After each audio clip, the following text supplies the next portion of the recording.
تو یہ کیس کیا ہے؟ اب یہ ذرا جو لیٹسٹ میرے پہ کیس ہوا ہے، مجھے تو یہ پتہ ہی نہیں تھا، کیونکہ میرے پاس اتنے کیسز ہوئے ہیں، مجھے تو اندازہ ہی نہیں کہ کون سا کیس کون سا ہے۔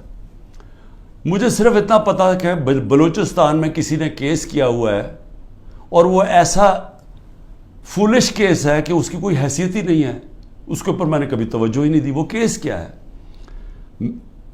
قاسم سوری رولنگ دیتا ہے کہ جناب یہ مراسلہ، یہ جو سائفر آیا ہے وہاں سے، اس کے ہوتے ہوئے بیرون ملک کی مداخلت ہوئی ہے ہمارے افیئرز میں، اور اس میں لکھا ہوا ہے کہ عمران خان کو عدم اعتماد میں شکست ہو۔ یہ مراسلے میں لکھا ہوا ہے، جو کہ وہ ڈونلڈ لو اور ہمارے ایمبیسڈر کے بیچ میں بات چیت ہوئی، جو کنفرم کیا گیا پاکستان کی سیکیورٹی کونسل نے۔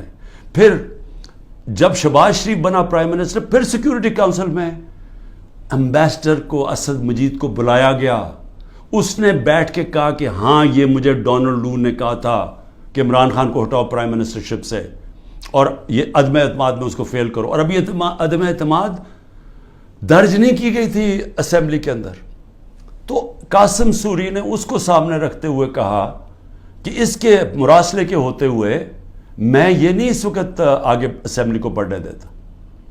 اس کے اوپر میں نے اسمبلی ڈیزالو کر دی اور میں نے الیکشنز کال کر دیے۔ اب یہ آدمی کہہ رہا تھا کہ وہ جو الیکشنز میں نے کال کیے ہیں اس کے اوپر آرٹیکل 6 لگنا چاہیے، تو سپریم کورٹ نے تو پہلے ہی رولنگ دے دی تھی۔ انہوں نے تو اس کا صرف قاسم سوری کا جو رولنگ تھی اس کو انہوں نے ان لافل ڈکلیئر کر دیا، لیکن میں نے تو اس رولنگ کے اوپر فیصلہ کیا تھا کہ اسمبلی ڈیزالو ہونی چاہیے اور الیکشن اناؤنس کر دیتا ہوں، تو میرے اوپر تو کچھ تھا ہی نہیں، تو کیس میں تو کوئی حیثیت ہی نہیں تھی۔ اس آدمی کا وکیل کا قتل ہوتا ہے، فیملی ساری کہتی ہے کہ خاندانی دشمنی تھی، اس پہ قتل ہوا ہے، وہاں پہنچ جاتے ہیں، یعنی وہ پتہ چلتا ہے کہ 9:30 بجے اس کا قتل ہوتا ہے، 4 گھنٹے کے اندر لا منسٹر پریس کانفرنس کر دیتا ہے کہ عمران خان اس میں ملوث تھا۔ 4 گھنٹے۔ کبھی سوچیں کہ کوئی قتل ہوا ہے، کوئی انویسٹیگیشن ہوتی ہے، کوئی پتہ چلتا ہے، وہ 4 گھنٹے میں کہتا ہے عمران خان اس کے اندر ملوث ہے۔ اور اس کے بعد کیا ہوتا ہے؟ اس کے بعد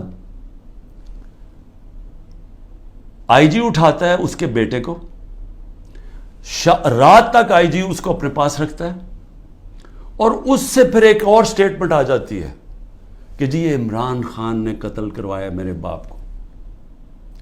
اب پہلے میں یہ سمجھنا چاہتا ہوں کہ عمران خان نے کتنے اپنے زندگی میں قتل کروائے ہیں؟ 150 سے اوپر تو میرے اوپر کیسز ہیں، تو کیا میں ادھر بھی کسی کو قتل کروانے کے چکر میں ہوں؟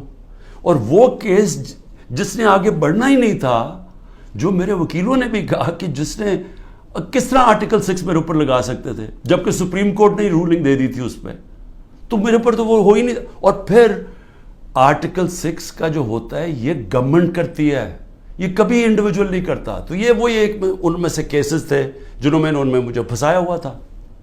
اب یہ سوچے کہ اس کے اوپر میرے اوپر انہوں نے 302 کا مقدمہ کر دیا اور میرے اوپر قتل کا کیس کر دیا۔